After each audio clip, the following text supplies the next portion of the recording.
ஸ்ரீ பேச்சியம்மன் ஜோதிட நேயர்களே அனைவருக்கும் வணக்கம். உங்கள் ஜோதிடர் இளமுருக்குமரன் பேசுகிறேன்.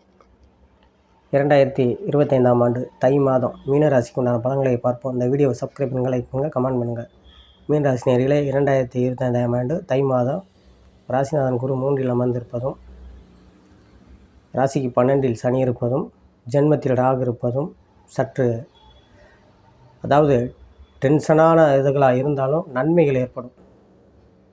அதேமாதிரி உங்களுக்கு 3ஆம் இடத்தில் குரு அமர்ந்து 7ஆம் இடத்தை பார்ப்பதும், அதாவது கணவர் ஸ்தானத்தை அல்லது மனைவி ஸ்தானத்தை பார்ப்பதும், பாக்கியஸ்தானம் 9ஆம் இடம் தந்தை ஸ்தானத்தை பார்ப்பதும், 11ஆம் இடம் லாபஸ்தானத்தை பார்ப்பதும் சுயதொழில் பொருள்களுக்கும் அனைவருக்கும் லாபத்தை ஏற்படுத்தக்கூடிய மாதமாக அமையும்.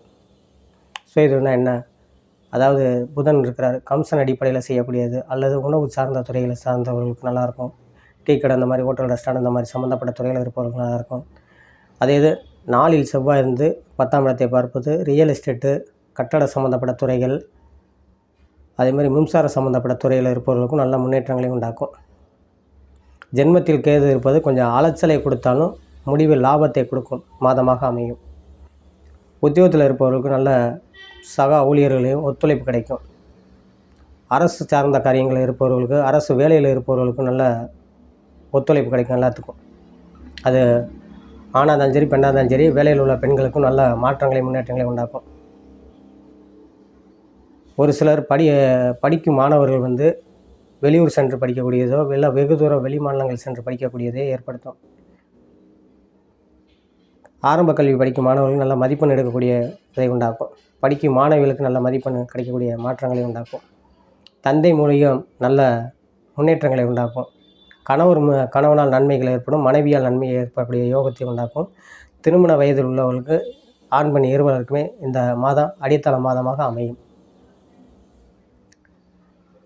ஏற்கனவே கல்யாணம் முடிந்தவர்களுக்கு குழந்தை பாக்கியம் கிடைக்கக்கூடியதை ஏற்படுத்தும் இந்த மாதம். வெளிநாட்டில் வேலை பார்ப்பவர்களுக்கு நல்ல வேலையில் நல்ல மாற்றங்களை முன்னேற்றங்களை உண்டாக்கும். அல்லது வெளிநாட்டு வேலை தேடுபவர்களுக்கு வேலை கிடைக்கக்கூடிய யோகத்தை உண்டாக்கும். அரசு வேலையில் முயற்சி எடுப்பவர்களுக்கு வேலை கிடைக்கக்கூடியதை உண்டாக்கும்.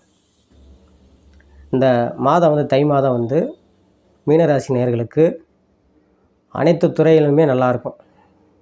அதே மாதிரி 11ஆம் இடத்தை லாபஸ்தானத்தை பார்ப்பதும் அல்லது மூத்தோர் அண்ணன் ஸ்தானத்தை பார்ப்பதனால அண்ணன் வழியில் நன்மைகள், மூத்த சகோதரன் சகோதரிகள் இருந்தால் அவர்களுமே நன்மைகள் கிடைக்கக்கூடியதையும், தந்தை மொழிகள் நன்மையை கிடைக்கக்கூடிய அல்லது தந்தை மொழியில் வீடு வாசல் இடம்பொருள் வாங்கக்கூடிய யோகத்தையும் ஏற்படுத்தும். இந்த 11ஆம் இடத்தை பார்ப்பது எதிர்பாராத தனலாபத்தை ஏற்படுத்தும். ஏன்னா அங்கே 6 சூரியன் அங்கே இருக்கிறாரு, 4 புதன் அங்கே இருக்கிறாங்க.